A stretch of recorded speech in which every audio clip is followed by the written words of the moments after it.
my 6.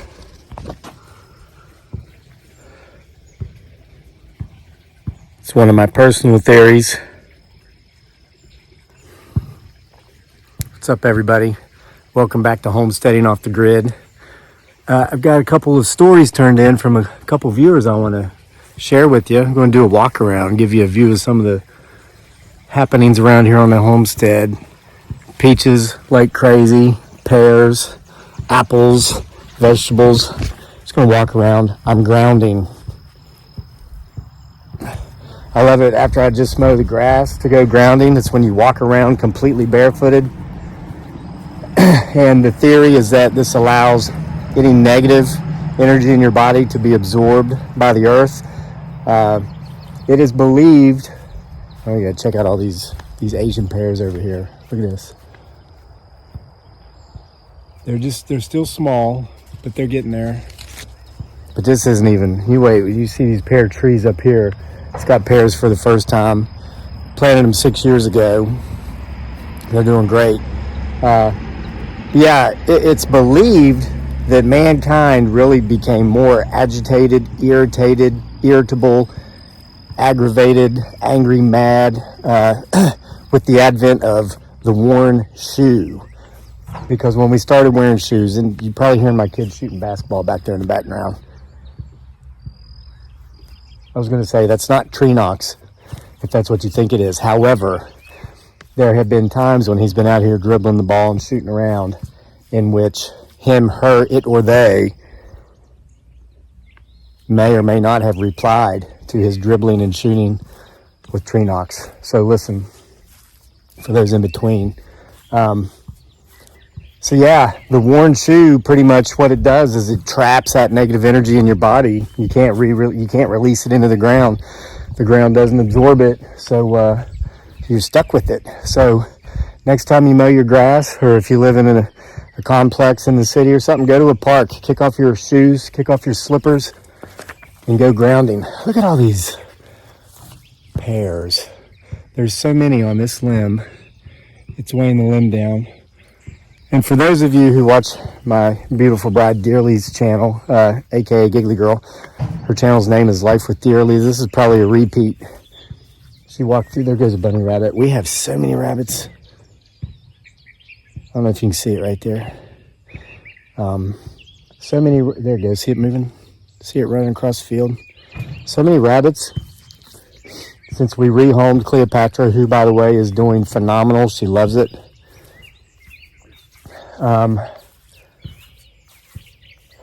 Okay, so we'll walk down here through the trees that we planted. I'm going to get to this. Sorry, I've been rambling for 3 minutes talking about grounding. Hey, I do it. I love it. It works. That's one of the reasons we keep the trail cut around this whole place. We're going to walk through that trail here on this, completely barefooted. See that? The whole way. Now, the further we get away from Daniel shooting basketball, closer to the tree lines and forests, and the more faint the sound of his dribbling and shooting becomes, the more likely we are to hear responses. So keep your ears and your eyes open. Man, love these trees. Look at this. Planted them all when they're babies. So there's a couple schools of thought, a couple theories out there in regard to all things paranormal, all things Bigfoot Sasquatch. Why is it that some people can see him, her, it, or they, and others can't? Do some people have a gift that not everyone has?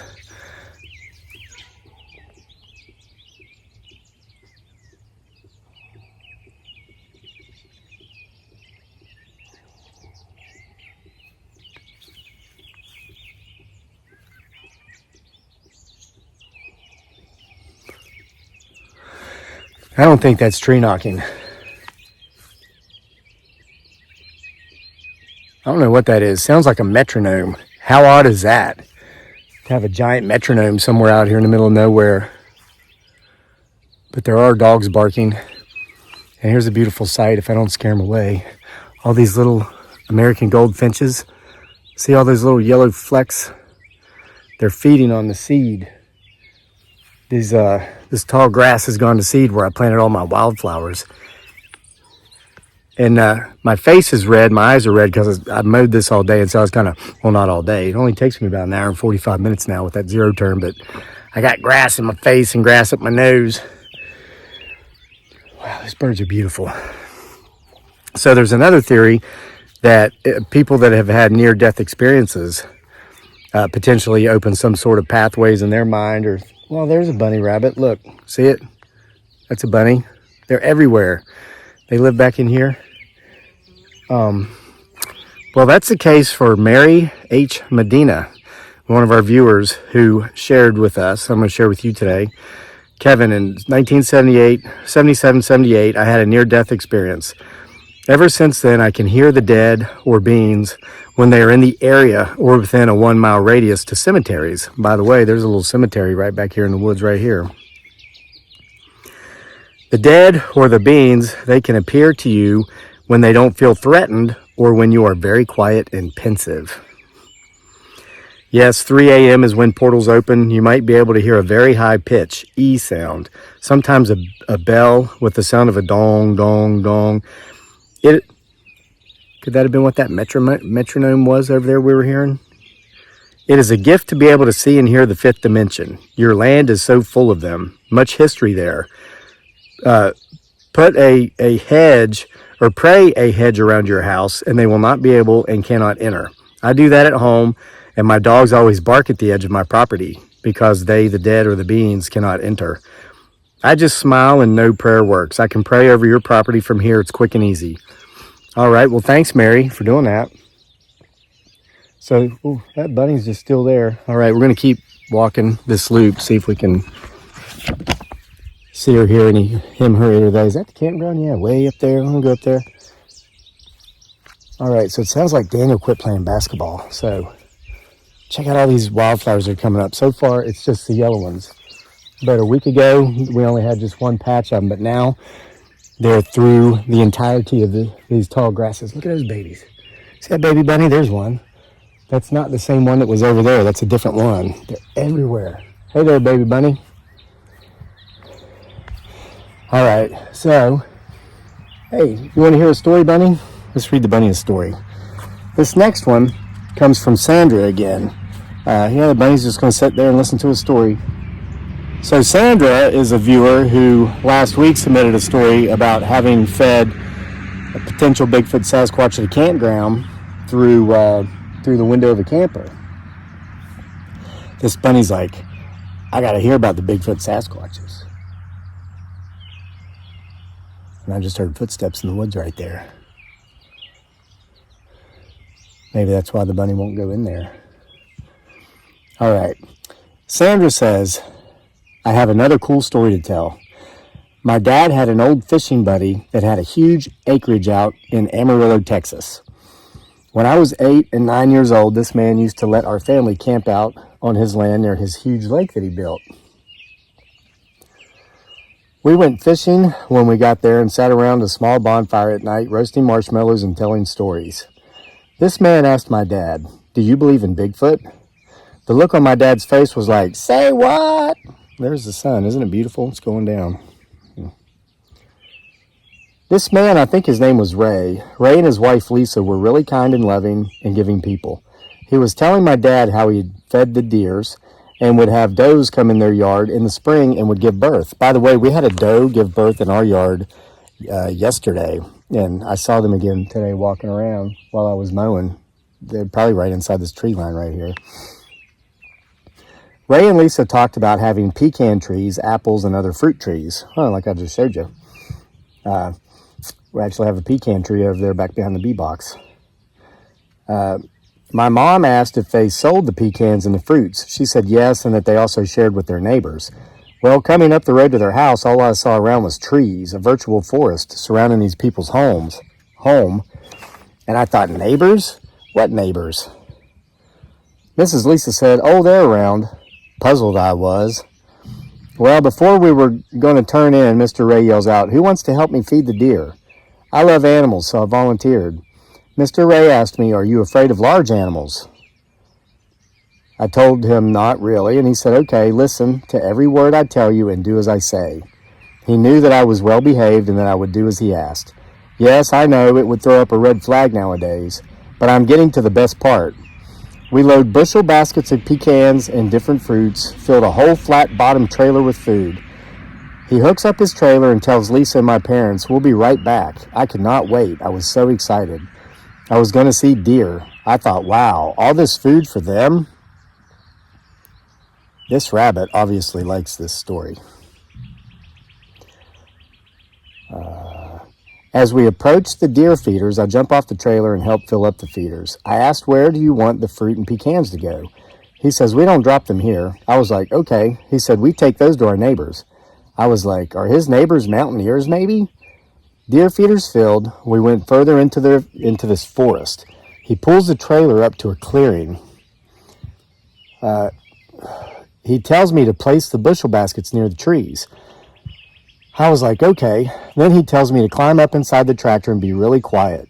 As I sat there, I heard something really big coming through the trees. I was amazed, not really scared, but astonished. A family of Bigfoot walked up out of the creek, and they sat around near the trees and began eating this food. Mr. Ray was speaking to them. It sounded like gibberish to me. I remained silent. Mr. Ray came over and said, they are curious about your hair and eyes. So a female came near the tractor and reached inside the window and stroked my hair. She wasn't as stinky as the dad one. Before we left, the big male went down into the creek and brought up a freshly killed deer. Mr. Ray told me this is how we get our meat. He told me that he had been feeding this family of Bigfoots since he was my age, which again was like 8 or 9. He said, my dad was a preacher, and one winter these creatures got hit hard with not much food, so we have fed them for 2 generations, he tells me. Please keep this between us. If people find out, they could hurt them in some way. I made a promise to this man in the 70s.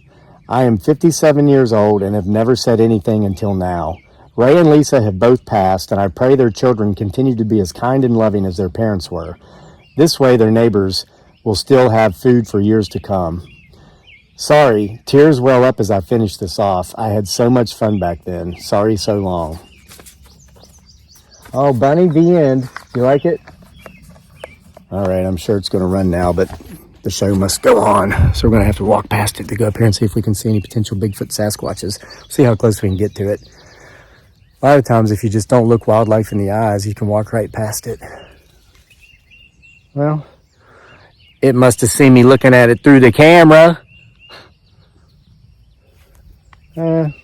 12 feet away from it. So, Sandra, no apologies necessary for that being so long. Give you this. Oh, there's those little golden birds again. Watch. I'll walk like this. They are so beautiful. They're one of my favorite birds. The American goldfinch. They're everywhere. They love to. Oh man, they're so beautiful. They're eating this stuff. It's all going to seed, and they just sit there and eat it. And as you can see, those yellow wildflowers I planted are all going up. Look at these. Look at those birds. This is terrible. I hate to edit videos because it takes me an extra 2 seconds. I'm going to flip the phone and zoom in on these birds. All right, watch. Hopefully they'll let me get closer before. But they see them. Oh, they're so beautiful. They look like wild canaries, little yellow wild canaries. You know, an interesting fact about these birds is that they actually winter here. They don't migrate in the winter. They stay here in central Virginia and everywhere else they're found, but they change colors. As you know, in the bird world, the males are the brightly colored of the genders, and the females are more subdued. We're getting close to a few of these males here. Well, in the winter, the males lose their bright color, and there goes a beautiful, did you see that? That was a indigo bunting that just flew through there. We have indigo buntings that nest here too. They're like metallic blue.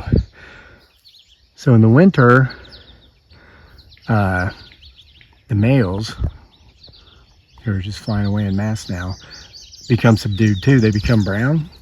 Oh, there they go. And that's how they remain camouflaged throughout the winter months when there's nothing for them to hide in, because all of the green is gone. Look at that one there's a beautiful one. Oh man, there's one right there.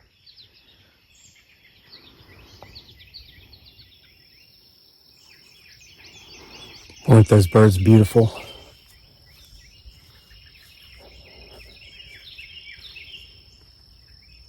Okay, so I'm going to do something different. We're going up the trail to Camp Bigfoot Sasquatch. I pretty much told you the stories I wanted to tell you. Wanted to read those to you. That's my son.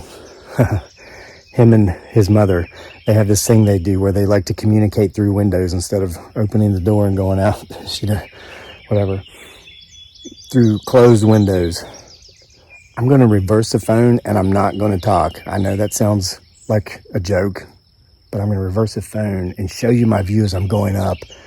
And since I am still grounding, I'm going to be able to be very quiet. Let's see if we can run into him, her, it, or they.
Getting up to where we were hearing them crazy, wild, wicked screams coming from the forest last night while up here at the campground.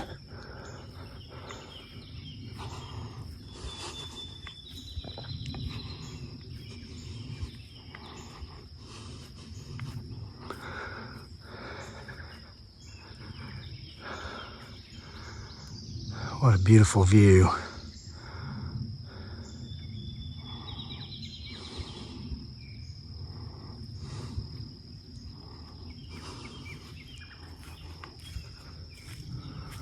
They say check the trees. We've been having some weird things jumping around in the trees up here this summer.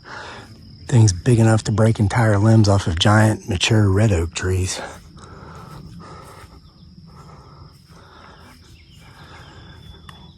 Yeah, you watch us see one, because I'm not in any shape to be able to go hiking through the woods right now.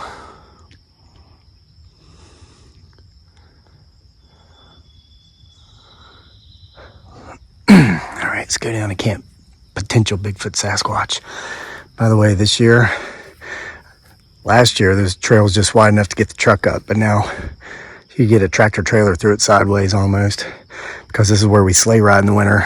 And the meadow is slowly but surely becoming a forest, which is our plan. This back 3 acres we're allowing to reforest, so we can have more forest.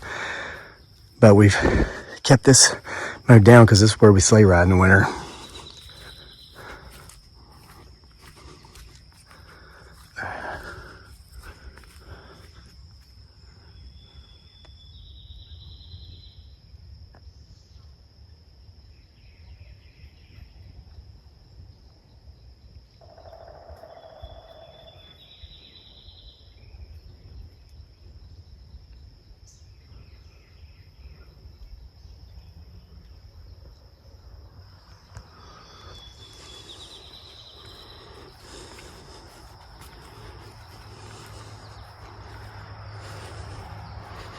Got some thunderheads up there in the sky. It's supposed to start raining tonight.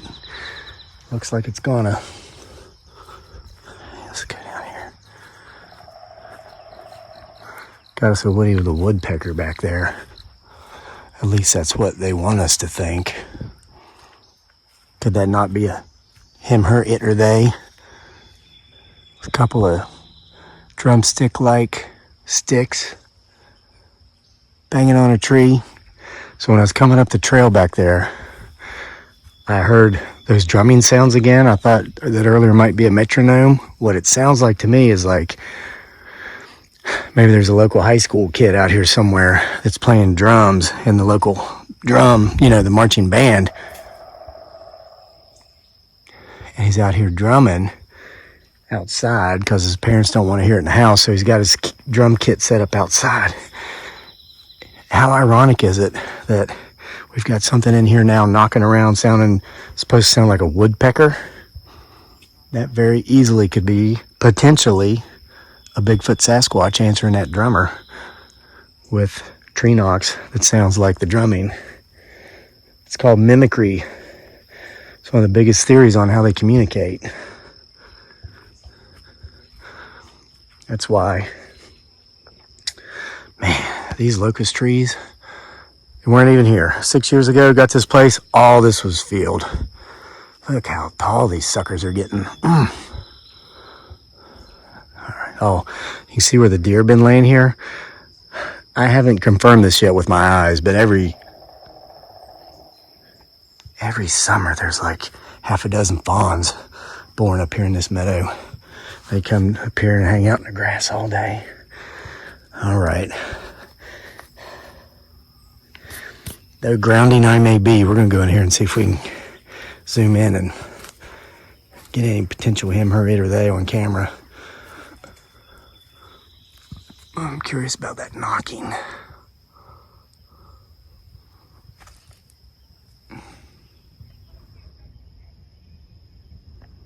If you're hearing voices, that's my kid. Way down there. Oh, there's a tree knock. Hear it?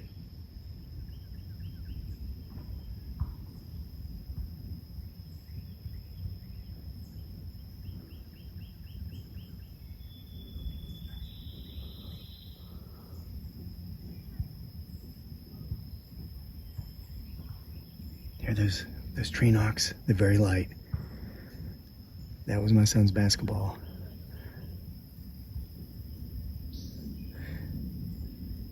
They were going at a drummer's tempo, but they weren't coming from the other side of the mountain where the drummer is. There's that again.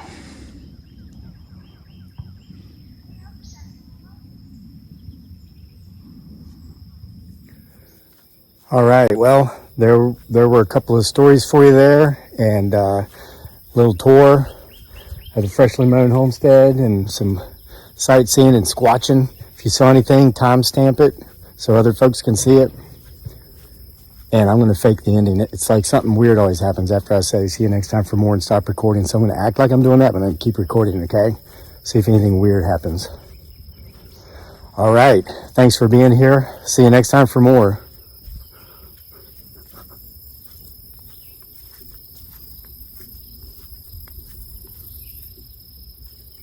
Did you see it? Did you see it?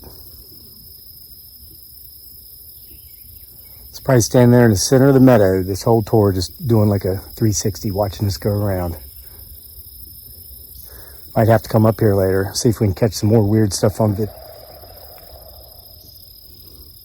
Sounds like a yes to me. Hear that one? Rah! See you next time for more.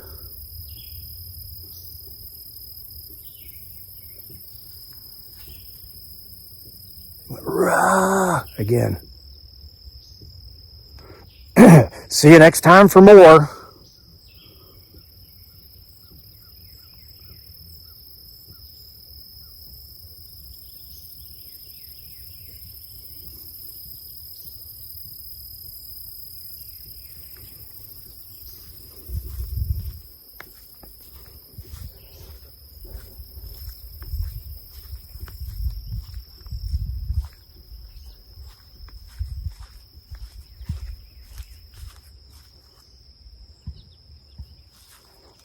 My son and I planted these locust trees together 3 years ago. They're about a foot tall. We lined this whole trail this our lower trail going up toward the campground with these things. And we're going to call this Locust Lane.